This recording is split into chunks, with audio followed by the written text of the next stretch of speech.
En el siguiente ejercicio, entonces, vamos a reducir este circuito donde tenemos representado 7 resistores, ¿no? Aquí vamos a iniciar por estos dos en serie, primeramente. Aquí, el R1 y 2 en serie, ¿no? Y este lo va a representar, este resistor, el R1,2, representa a estos dos. Vamos a escribir sus ecuaciones para hacerlo equivalente.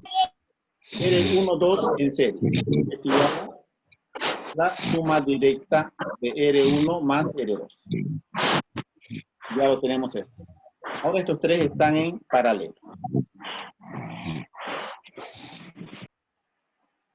En paralelo tenemos estos tres, y su equivalente a estos tres, entonces vamos a hacer como 1 sobre R1, 2, 3, 4, que representa R1, 2, 3, 4.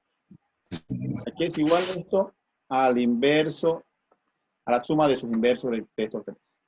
1 sobre R1, 2, más 1 sobre R3, estamos en este, más 1 sobre R4.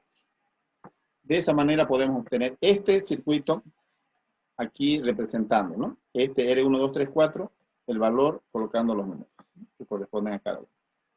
Y finalmente ya este 1, 2, 3, 4, 5, estos 5 ya están en serie, ¿no? En serie es un solo camino, estamos pasando, por lo que podemos decir que el resistor equivalente es la suma directa en serie, ¿no? Este se llama 1, 2, 3, 4, el R5 más el R6 y el R7. Ahí tenemos la resistencia equivalente.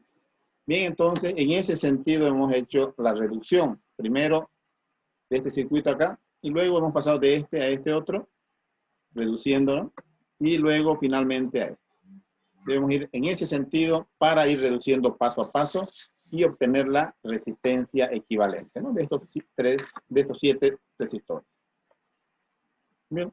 Y lo importante es que al final, cuando tenemos un solo circuito con una FEM, en este caso el 4,5 voltios, y una resistencia equivalente, utilizamos lo que es la ley de Ohm, la diferencia de potencial, en este caso es la que suministra esa FEM, que es igual a la corriente que circula por la resistencia equivalente.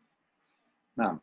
Y de donde podemos encontrar la corriente eléctrica I, es igual a la diferencia de potencial sobre R equivalente. En este caso, R equivalente ya determinamos haciendo todas estas operaciones.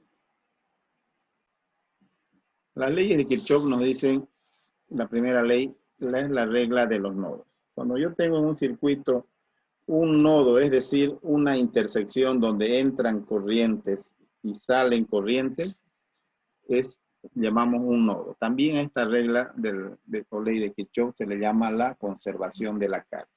Como sabemos que la definición de la intensidad de corriente eléctrica es el flujo de carga, podemos decir que la carga que entra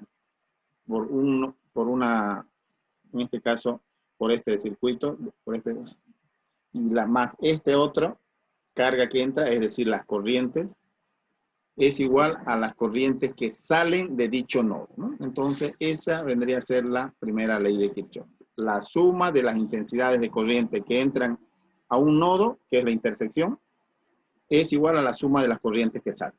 ¿Bien? Eso debemos utilizar entonces en los circuitos cuando tenemos varias corrientes que entran y salen. Y la otra ley de Kirchhoff nos dice la regla de las mallas. En este caso tenemos aquí una malla completa donde tenemos resistores y podemos tener varias fuentes o varias FEM. Nos dice esta ley que la suma de las diferencias de potencial, la suma algebraica, ¿no?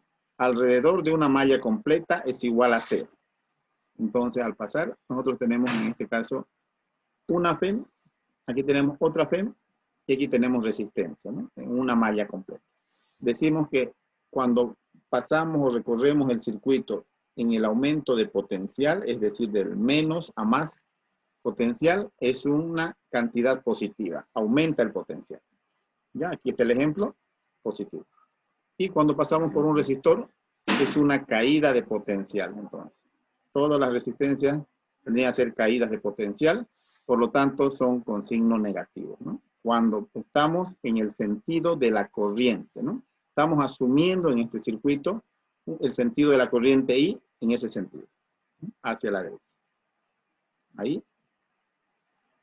Y la FEM estamos pasando de menos a más.